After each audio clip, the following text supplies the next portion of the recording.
Dieu qui dépend de l'homme mortel. Tu n'as pas besoin de nos dons, ni de nos offrandes. C'est ton plan, c'est ta volonté. Tu n'es pas un Dieu créé par la main de l'homme. Tu n'es pas un Dieu qui dépend de l'homme mortel.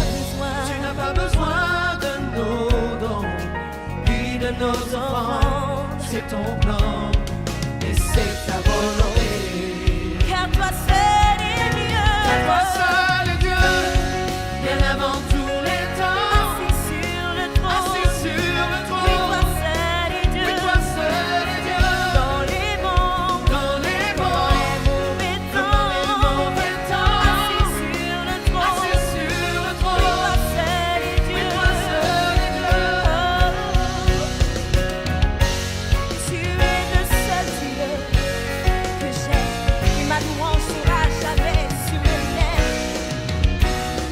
Oh, tu es le seul Dieu, ton pouvoir peut se contenir. Tu es le seul Dieu, tu es le seul Dieu, ta louange ne va jamais finir. Tu es le seul Dieu, ta seule est digne de louange, digne de nos offrandes. Tu es Dieu. Et c'est ta volonté. Car toi seul est Dieu. Car toi seul est Dieu. Et avant tous les temps. Assis sur le trône. Assis sur le trône. Oui, toi seul est Dieu. Oui, toi seul est Dieu. Dans les bons, dans les mauvais temps. Dans les mauvais temps. Assis sur le trône. Oui, toi seul est Dieu. Oui, toi seul est Dieu. Car toi seul est Dieu. Bien avant tout.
le trône de gloire, assis sur le trône. Tu règnes, Seigneur, assis sur le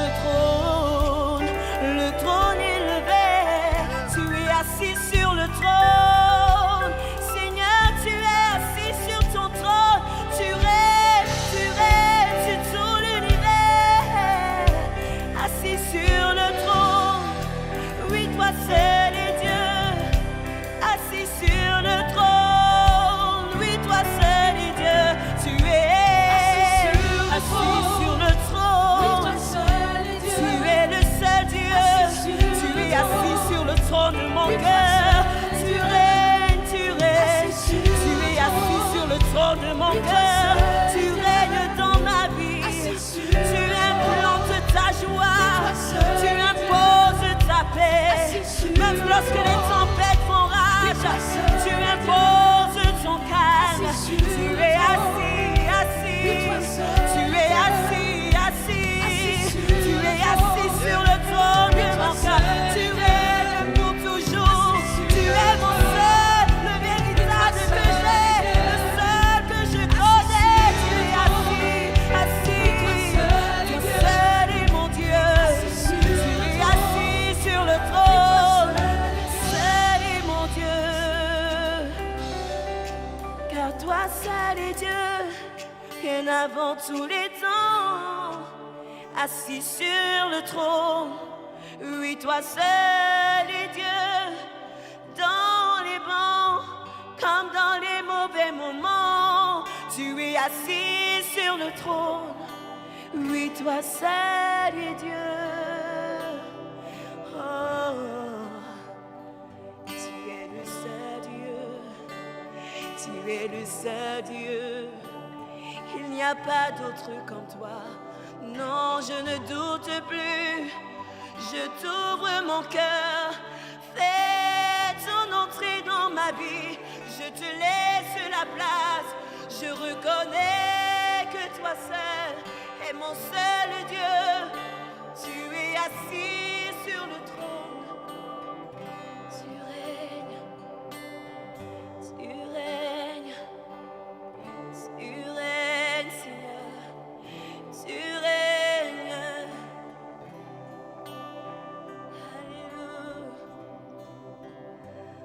Alléluia, alléluia, alléluia. Bonjour à tous bien-aimés et soyez le bienvenu pour ce temps de partage de la parole. C'est vrai que nous vous recevons dans un cadre autre que celui de l'Église. Mais indépendamment de notre volonté, c'est-à-dire des contraintes à la fois professionnelles et autres. Donc sans plus tarder, nous allons prendre un temps, nous allons remettre ce moment entre les mains du Seigneur, nous allons prier. Tendre Père, nous te rendons toute la gloire et nous te bénissons, Père Tout-Puissant. Merci pour ce moment. Gloire te soit rendue de ce que tu en prennes le plein contrôle, éternel Dieu. Que ce que tu nous as communiqué soit tout simplement retransmis avec, éternel Dieu, toute la clarté possible, éternel Dieu.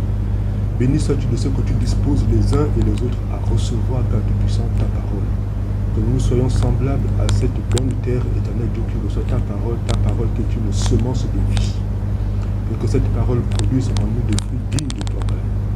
Gloire de soit rendue de ce que toi tu disposes toute personne, éternel Dieu, à non seulement à écouter cette parole, éternel Dieu, mais également à la mettre en pratique, Père. Béni sois-tu, éternel Dieu, c'est au nom du Seigneur Christ Jésus que nous t'avons ainsi prié. Amen. Alors encore une fois, bonjour à tous.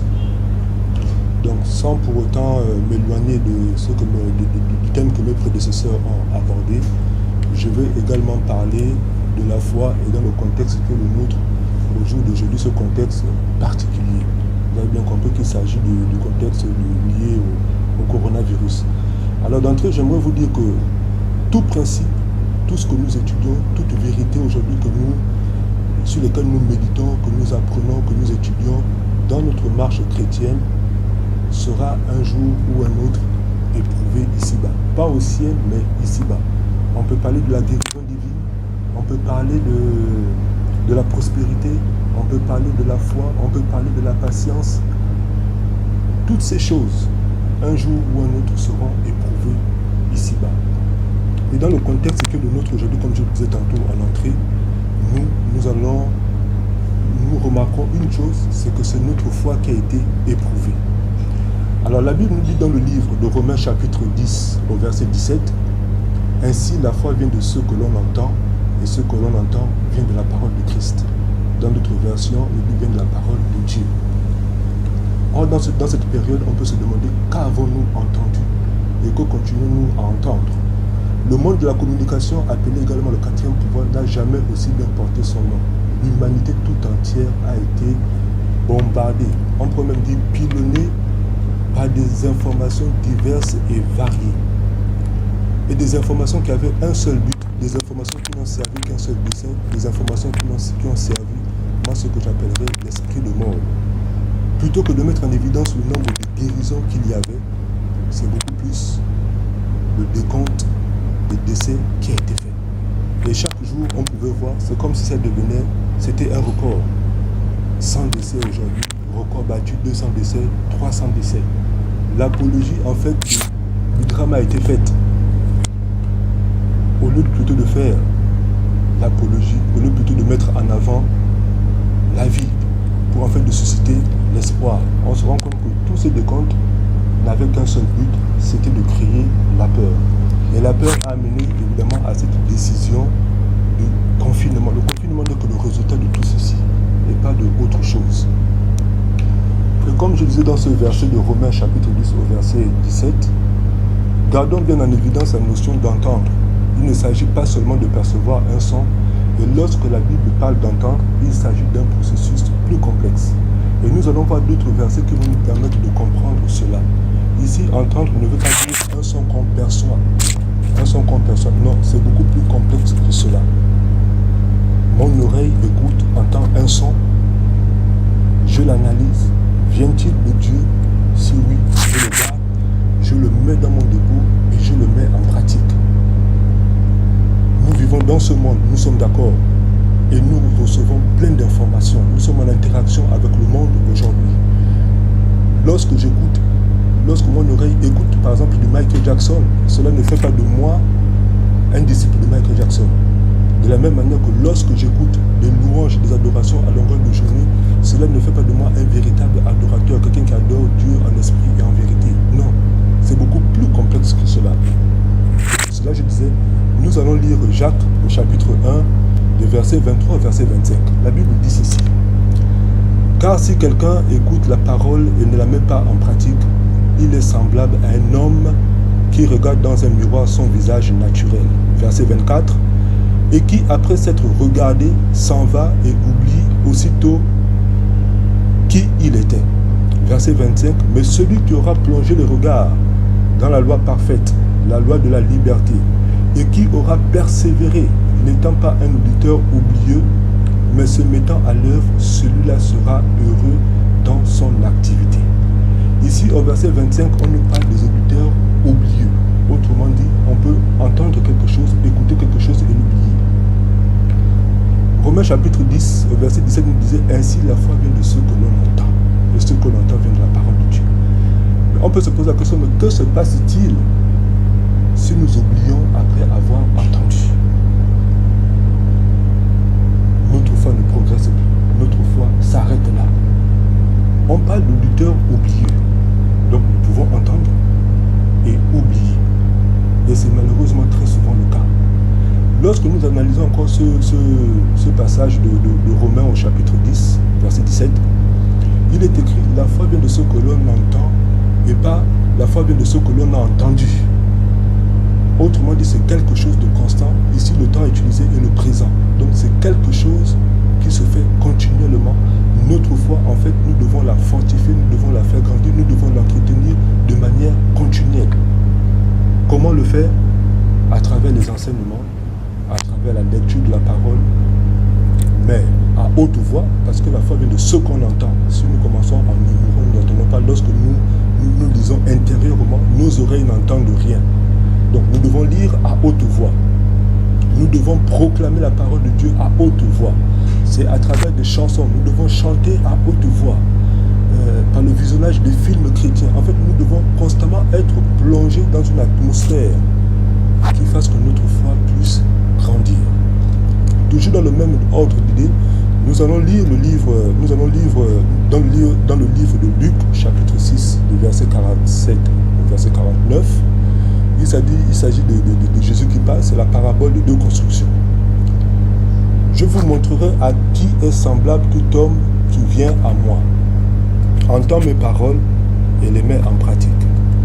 Il est semblable à un homme qui, bâtissant une maison, a creusé profondément et a posé le fondement sur le roc. Une inondation est venue et le torrent s'est jeté contre cette maison sans pouvoir l'ébranler parce qu'elle était bien bâtie. Au verset 49, mais celui qui entend et ne met pas en pratique est semblable à un homme qui bâtit une maison sur la terre sans fondement. Le torrent s'est jeté contre elle. Aussitôt, elle est tombée et la ruine de cette maison a été grande. Comme je le disais d'entrée de jeu, mettons un focus sur entendre. La foi vient de ce que l'on entend et ce que l'on entend vient de la parole de Dieu. Ici, le Seigneur Jésus-Christ nous prend l'exemple de deux personnes. Celui qui entend sa parole et la met en pratique. Sa foi est bâtie sur le roc. Et quel que soit ce qui peut arriver, quels que soient les vents, quelles que soient les tempêtes, quel que soit le coronavirus qui peut arriver, cette foi est inébranlable et cette foi ne bougera pas. Parce que tout simplement, il a mis en pratique la parole de Dieu. Celui qui au contraire entend et ne met pas en pratique sera ballotté à tout vent. À la moindre difficulté, à la moindre tempête, sa foi s'écroule comme un château de cartes. Comment est-ce qu'on le voit? C'est ceux qui, d'entre nous, lorsque le monde a commencé à paniquer, lorsque le monde a commencé à courir dans les magasins pour faire de provisions, on se met à courir avec le monde.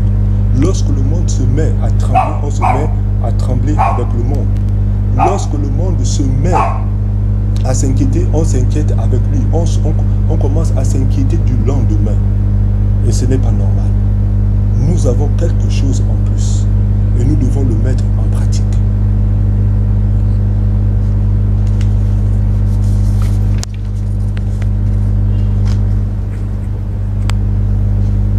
Et nous devons le mettre en pratique. Donc ça, c'était un premier aspect. C'était sur, en fait, l'origine de notre foi. La foi vient de ce que l'on entend, et ce que l'on entend vient de la parole de Dieu. Et en ces temps, il est très important que notre foi soit basée sur la parole de Dieu, et non pas sur ce que Facebook dit, non pas sur ce que WhatsApp dit, non pas sur ce que les médias traditionnels disent, mais uniquement sur la parole de Dieu. Nous agissons sur la base de la parole de Dieu. L'autre aspect, nous allons le voir dans la définition biblique qui est donnée dans le livre aux Hébreux, au chapitre 11, au verset 1. C'est un passage que nous connaissons tous. Et ce passage dit ceci. Or, la foi est une ferme assurance des choses qu'on espère, une démonstration de celles qu'on ne voit pas. Et j'aimerais là qu'on souligne ferme assurance et qu'on souligne également démonstration. Une ferme assurance. La Bible dit ce qu'elle veut dire. Si elle parle de ferme assurance, c'est que quelque part, il y a une assurance qui n'est pas ferme. Rappelons-nous de ce verset.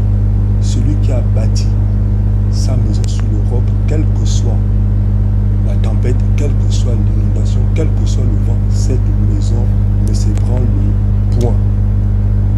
Lorsque nous avons bâti notre foi sur le roc qui est le Seigneur Christ Jésus, lorsque nous avons mis en pratique la parole de Jésus que nous avons écoutée, notre foi est ferme.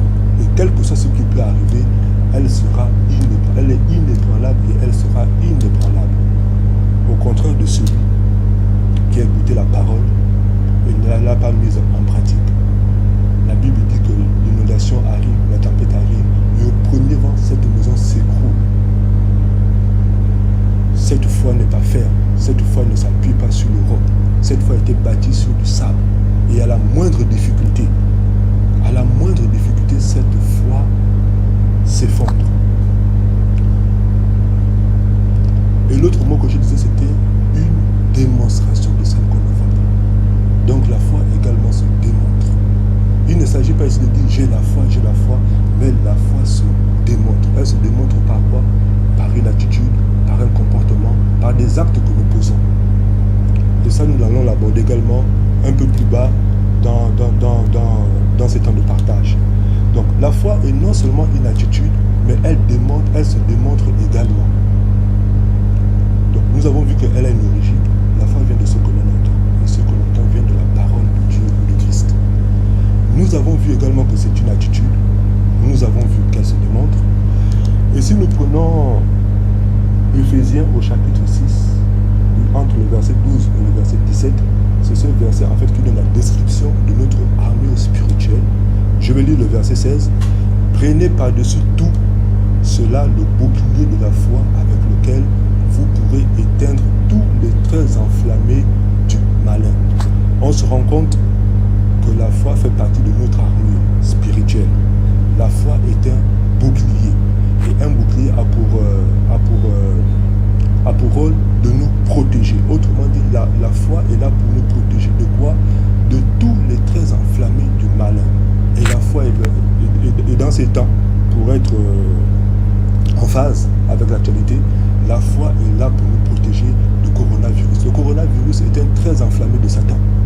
Ceux d'entre nous qui n'ont pas la foi, évidemment, seront atteints. Je ne dis pas que ceux qui sont atteints manquaient forcément de foi. Comme je le dis d'entrée, tout ce que nous apprenons, tout ce que nous étudions sera éprouvé tôt ou tard ici-bas. Il se peut que c'était le moment de l'épreuve de ces personnes. Nous sommes d'accord que nous, ici en Afrique, nous n'avons pas eu, si vous voulez, notre foi n'a pas été aussi éprouvée que celle de nos frères qui sont en Europe.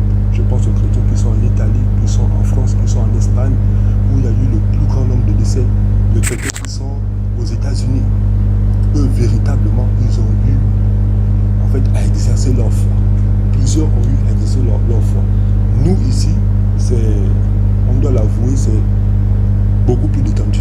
La maladie est là, on le sait, mais on n'est pas éprouvé comme ceux qui sont en Europe ou aux États-Unis. Donc, nous pouvons conclure que quelque chose qui a une origine, quelque chose qui est une attitude, quelque chose qui peut se démontrer, quelque chose qui sert à nous protéger, en fait, n'est pas quelque chose d'abstrait. Ce n'est pas une simple vue de l'esprit. C'est quelque chose de réel, c'est quelque chose de palpable. Ici, on parle de quelque chose de concret, et j'aimerais que nous comprenions une bonne fois pour toutes que la foi, parce qu'il s'agit aujourd'hui de la foi, demain ça pourra être autre chose, mais la foi est quelque chose de concret, ce n'est pas quelque chose d'abstrait. La foi est une réalité, et nous ne devons pas l'oublier. C'est quelque chose qui a été donné, c'est quelque chose qui est nécessaire. Je voulais souligner dans le passage de Romains chapitre 10, c'est la foi vient de ce qu'on entend. C'est au temps présent. Ce n'est pas de ce qu'on a entendu ou qu'on attend, mais de ce qu'on entend. Et chaque jour, nous devons entendre la parole de Dieu pour pouvoir fortifier cette foi. Là, je suis peut-être assis. Si j'étais debout, vous avez vu quand même que j'ai quand même une stature assez imposante. J'ai 1m90. Mais imaginez que cette fois, je ne l'entretiens pas. Je ne lis pas. Mon bouclier aurait quoi? Aurait 50 cm. Mais devant toutes les attaques, toutes les ruses de l'ennemi, je serai touché. À 95% de fois, je serai touché. Ce qui ferait de moi vraiment un chrétien dans un état pitoyable. D'où l'importance pour tout un chacun de pouvoir travailler cette foi. Et comment la travailler, nous l'avons vu. Il suffit d'entendre la parole de Dieu et de la mettre en pratique. Entendre, ce n'est pas seulement écouter et puis partir. On a vu qu'il y a des auditeurs oubliés. On peut écouter la parole de Dieu et l'oublier. C'est normal. Nous avons appris dans nos études, nous avons appris et nos enfants apprennent aujourd'hui qu'il faut sans cesse répéter. La répétition est importante. Donc lorsque nous avons un message, on peut l'écouter une fois, deux fois, trois fois. Lorsque nous avons, si c'est par écrit, on peut le relire deux fois, trois fois, quatre fois, pour pouvoir nous approprier la chose. Et au temps convenable, pouvoir le mettre en pratique. Nous constituer un bon dépôt et au temps convenable, pouvoir le mettre en pratique. Donc, la foi également est un autre aspect de la foi, c'est que la foi est une réalité. Elle se démontre par des actes visibles qui en manifestent la réalité. La foi est une réalité. Nous allons le voir dans le livre de Jacques, au chapitre 2, entre le verset 14 et le verset 17. La Bible dit ceci. Mes frères, que sert-il à quelqu'un de dire qu'il a la foi s'il n'a pas les œuvres? La foi peut-elle le sauver? Verset 15. Si un frère ou une sœur sont nus et manquent de nourriture chaque jour, et que l'un d'entre vous leur dise, allez en paix, chauffez-vous et rassasiez-vous, et que vous ne leur donniez pas ce qui est nécessaire au corps, à quoi cela sert-il? Il en est ainsi de la foi. Si elle n'a pas les œuvres, elle est morte en elle-même. Donc la foi est une réalité, comme je disais tantôt. La foi est une réalité. La foi se démontre par des actes et par des œuvres. La foi sans les œuvres, la Bible nous dit, elle est morte en elle-même. Elle ne sert à rien. Il ne sert à rien de crier sur tous les toits, j'ai la foi, j'ai la foi. Et le jour que l'épreuve arrive, le jour que l'inondation arrive, le jour que la tempête souffle, nous sommes les premiers à aller nous cacher. On parle de gestes barrières ici. Il faut retenir que l'application des gestes barrières n'est pas un manque de foi. C'est tout simplement une attitude de sagesse. Nous savons que ce virus existe, cette maladie existe. Nous savons qu'elle tue. Nous savons comment est-ce qu'elle s'attrape. Donc, il nous revient à nous de prendre les dispositions nécessaires pour ne pas être contaminés. Nous faisons notre part en observant ces gestes barrières et Dieu fait la sienne en nous protégeant. Ce n'est pas un manque de foi. Observer les gestes barrières n'est pas un manque de foi. Attention, ici nous ne parlons pas de ça. Ce n'est pas un manque de foi. C'est beaucoup plus faire preuve de sagesse. Un autre point de la foi, c'est que la foi est une nécessité. Déjà, la foi est indispensable et elle est suffisante pour obtenir le salut. Nous venons en Christ Jésus par la foi. Nous obtenons le salut par la foi. Mais la foi également est nécessaire pour pouvoir nous faire progresser dans notre vie chrétienne de tous les jours. La foi est nécessaire pour nous faire grandir. Éphésiens au chapitre 2 au verset 8 dit ceci. Car c'est par la grâce que vous êtes sauvés par le moyen de la foi et cela ne vient pas de vous, c'est un don de Dieu. Donc avec tous ces éléments viennent tout simplement étayer le fait que la foi est quelque chose de vrai, que la foi est quelque chose de réel, que la foi est quelque chose de naturel. Nous en avons besoin. La foi est une nécessité pour le croyant. Nous l'avons. Lorsque nous venons en Christ Jésus à un niveau, il nous revient à nous. Par l'écoute, par la méditation de la parole de Dieu, de pouvoir la faire grandir, afin de pouvoir résister ferme aux jours les plus difficiles. Et comme je le disais dans tout, quel que soit ce que nous étudions aujourd'hui comme vérité, comme principe divin, tôt ou tard, cela sera éprouvé. Ça peut être la guérison divine, ça peut être la prospérité, ça peut être autre chose. Aujourd'hui, nous sommes dans le cadre de la foi et il y a ce qu'on appelle l'épreuve de la foi. Alors, c'est comme ce que nous avons connu, c'est-à-dire que chaque cycle, chaque niveau, chaque formation, en fait, se solde par une sorte d'examen. Et ici, c'est comme si, lorsqu'on parle d'épreuve de la foi, Dieu permet cela afin de pouvoir épurer notre foi. En fait, c'est tout simplement pour pouvoir faire ressortir réellement ce qui est authentique. Qu'est-ce que nous avons réellement dans tout ce que nous avons appris de la foi? Lorsque l'épreuve de la foi arrive, qu'est-ce que nous avons? Quel est véritablement notre dépôt à ce moment-là? Quel est véritablement notre dépôt? L'épreuve, et ici il dit, l'épreuve de la foi est destinée à perfectionner et à fortifier le croyant. Nous allons le prendre, nous allons le voir autant pour moi dans le livre de 1 Pierre, au chapitre 1, des versets 6 au verset 7. La Bible dit ceci. C'est là ce qui fait votre joie. Quoique maintenant, puisqu'il le faut, vous soyez attristés pour un peu de temps par diverses épreuves. Les différentes épreuves, effectivement, en général, nous ne sommes pas joyeux en temps d'épreuve. Lorsque l'épreuve arrive, ça avec parfois beaucoup de larmes, ça avec beaucoup de lamentations.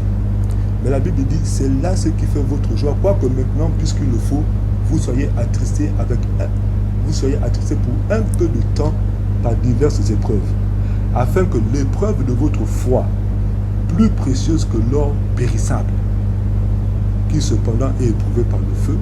Ici, la Bible nous dit que l'épreuve de notre foi est plus précieuse que l'or.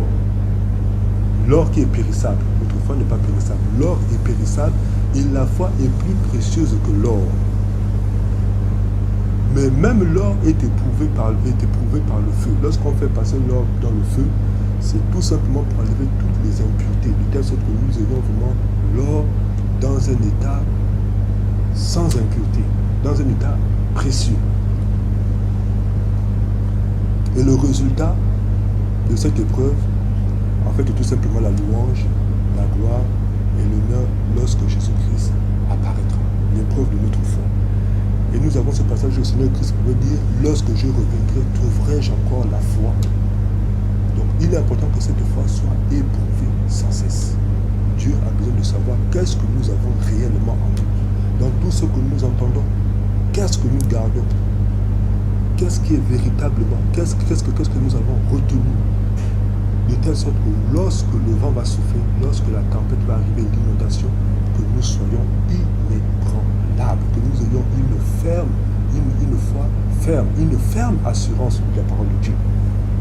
Que notre foi ne soit pas bâtie sur du sable.